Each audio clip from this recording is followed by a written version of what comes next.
Iran की Israel और America को धमकी सामने आई। अमेरिका ने जवाबी हमले में मदद दी तो हम करारा जवाब देंगे, हम अमेरिकी ठिकानों पर भी हमले कर देंगे, ये कहा है ईरान। एक और ब्रेकिंग न्यूज आ रही है। ईरान ने 5 घंटे पहले दी थी हमले की धमकी। खामनेई ने सोशल मीडिया पर धमकी दी थी। खामनेई की धमकी के 5 घंटे बाद यह हमला हुआ है। इजराइल पर ड्रोन, मिसाइल, विमान से अटैक किया गया है।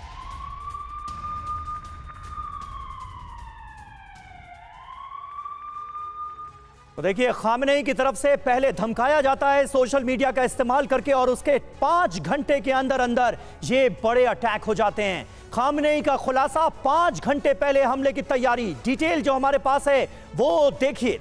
हमले से 5 घंटे पहले हमले की जानकारी दी गई, यानी पहले बताया गया और उसके बाद हमला किया गया। इजराइल पर हमले का प्लान समझिए। खामनेई की धमकी के बाद एक्शन में आई IRGC। इजराइल को 4 मोर्चों पर घेरने की बाकायदा रणनीति बनाई गई। जी, और सिर्फ इतना ही नहीं बल्कि ड्रोन, मिसाइल, रॉकेट और विमान से एक साथ हमला किया गया। ईरान ने इजराइल को संभलने का मौका भी नहीं दिया। हमारे सहयोगी सुमित भी स्टूडियो में हमारे साथ जुड़े हुए, उनका रुख करेंगे। सुमित, ये तो वो वाली बात हो गई कि ओपन चैलेंज दिया गया खामनेई की ओर से। वो सोशल मीडिया पर आते हैं और बाकायदा धमकी भरा एक पोस्ट लिखते हैं और ठीक 5 घंटे बाद ताबड़तोड़ हमले किए जाते हैं इजराइल पर। इजराइल को भी थी। हालांकि देखिए, इजराइल ने खासतौर पे दूसरी बार अपने कई इनपुट्स को अंडरमाइन भी किया, ना सिर्फ अपने बल्कि अमेरिका के भी। अमेरिका लगातार कह रहा था कि देखिए 1 अप्रैल के बाद ईरान जरूर रिटेलिएट करेगा। हालांकि इजराइल की तरफ से कहा गया कि नहीं, ऐसा नहीं है, ईरान नहीं करेगा, लेकिन फिर से वही हुआ। और सबसे खास बात यह कि ईरान के अटैक्स इतने मल्टीपल लोकेशन से होंगे, इसका अंदाजा शायद इजराइल को इतना बड़ा नहीं था। हालांकि अभी भी देखिए, कहा जाए कि इजराइल की तरफ से जो मैकेनिज्म किया गया उसमें सबसे बड़ा सपोर्ट सिस्टम अमेरिका ही रहा। अमेरिका की जो लगातार डिस्ट्रॉयर्स उन्होंने डिप्लॉय किए थे, एयरक्राफ्ट कैरियर उन्होंने डिप्लॉय किए थे, अपने डिफेंस सिस्टम उन्होंने डिप्लॉय किए थे, यहां तक कि जो सर्विलेंस या फिर आप कह सकते हैं इंटेलिजेंस इनपुट इजराइल को दे रहे थे, वो बहुत मददगार साबित हुए हैं इजराइल के लिए इस पूरे ऑपरेशंस को निष्क्रिय करने में। लेकिन फिर भी अगर आप मानिए कि अगर ईरान और बड़े अटैक करता या फिर और ज्यादा स्ट्रॉन्ग अटैक होते हिजबुल्लाह की तरफ से या फिर यमन की तरफ से, तो इजराइल के लिए मुश्किलें बढ़ सकती थी। लेकिन निश्चित तौर पर इजराइल में अटैक का इतना बड़ा प्रभाव नहीं दिखा। मैसिव अटैक था, इतना प्रभाव नहीं दिखा, लेकिन निश्चित तौर पर यह ईरान की एक बड़ी मजबूती के तौर पर पूरे रीजन में देखा जा रहा है। बिल्कुल बिल्कुल, कहीं ना कहीं शक्ति प्रदर्शन भी किया गया है ईरान की तरफ से। इन हमलों के जरिए बताया गया है कि अगर इजराइल के हमले इसी तरह से जारी रहे तो इसका अंजाम क्या हो सकता है। वहीं ईरानी हमले को लेकर जो बाइडेन क्या दावा कर रहे हैं, अमेरिका ने ईरान के कई ड्रोन मार गिराए, अमेरिका ने ईरानी मिसाइल को ढेर किया, ईरानी मिसाइल को रास्ते में ही रोका गया, ये कहा गया है अमेरिका की तरफ से। तो देखिए, ये बड़ी खबर है। यूएस ने ईरानी मिसाइल को ढेर किया है। जैसा जानकारी आपको दे रहे हैं, कहा यह जा रहा है कि अमेरिका ने ईरान के कई ड्रोन को गिराया है। जाहिर तौर पर इजराइल के साथ मजबूती से खड़ा है अमेरिका, और यहां तक कि जो बाइडेन ने नेतन्याहू से बातचीत भी की इस पूरे हमले को लेकर के। और ईरानी हमले पर ही ये बाइडेन का दावा है कि कई ड्रोन अमेरिका ने भी मार गिराए ईरान के।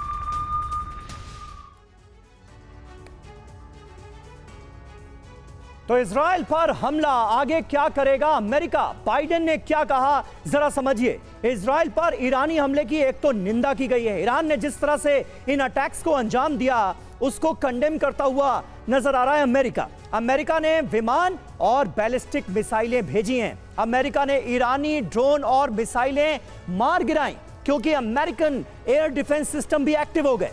ईरान ने सीरिया, यमन, इराक से इन हमलों को अंजाम दिया है, ये अमेरिका बता रहा है। इजरायली नेताओं के संपर्क में है अमेरिका, ये कहा गया है। ईरानी हमले के खिलाफ G7 की बैठक बुलाएंगे, लोगों की सुरक्षा के लिए हर तरह की कार्रवाई को अंजाम दिया जाएगा, ये कह रहा है अमेरिका इन हमलों के बाद। जी हाँ, तो इजराइल पर हमला हो रहा है और इस बीच अमेरिका की स्ट्रेटेजी क्या है ये हमने आपको बताया। एक और बड़ी खबर है, फिलिस्तीन में बज रहे हैं एयर रेड अलर्ट सायरन, और फिलिस्तीन के मनारा मार्गलियट में बज रहे हैं लगातार सायरन। साथ ही साथ प्रशासन ने लोगों को बंकर में जाने को कहा है। इसका मतलब ये हुआ कि यहाँ पर कभी भी हमला हो सकता है, इसीलिए फिलिस्तीन में लगातार एयर रेड अलर्ट सायरन बज रहे हैं। सिर्फ इतना ही नहीं, लोगों को कहा जा रहा है कि फौरन बंकर में जाएं। तो तिवारी सर भी हमारे साथ जुड़े हुए हैं। सर, क्या फिलिस्तीन पर भी इस तरीके से हमला हो सकता है जिस तरीके से सायरन बज रहे हैं? कहीं ना कहीं इजराइल और ईरान के इस युद्ध में कई मुल्कों को नुकसान उठाना पड़ेगा। कि देखो ये ना युद्ध से सारे लोग परेशान हैं। इवन हमास चाहता था कि इंटरनेशनल थोड़ा इसका डाइवर्जन हो जाए, तो ईरान की जो अटैक हुआ, जो सोचा होगा डाइवर्जन उस तरफ हो जाएगा तो हमास कुछ दिन के लिए शांति ले सकते हैं। लेकिन दूसरा तरीका भी हो सकता है। ये देखिए, ईरान ने 300 प्लस जो लॉन्च करके अपनी शक्ति तो दिखा दी, लेकिन इसका एक्चुअली स्ट्राइक रेट देखिए तो जीरो था, करीब करीब जीरो था। स्ट्राइक रेट इसे अटैक करने का फायदा क्या जब आपको स्ट्राइक ही नहीं मिला। इसका मतलब पर्पज ये भी हो सकता था कि वो नुकसान नहीं करना चाहता था इजराइल का, बल्कि इंडिकेशन दिखाना चाहता था हमारे पास पावर कितना है।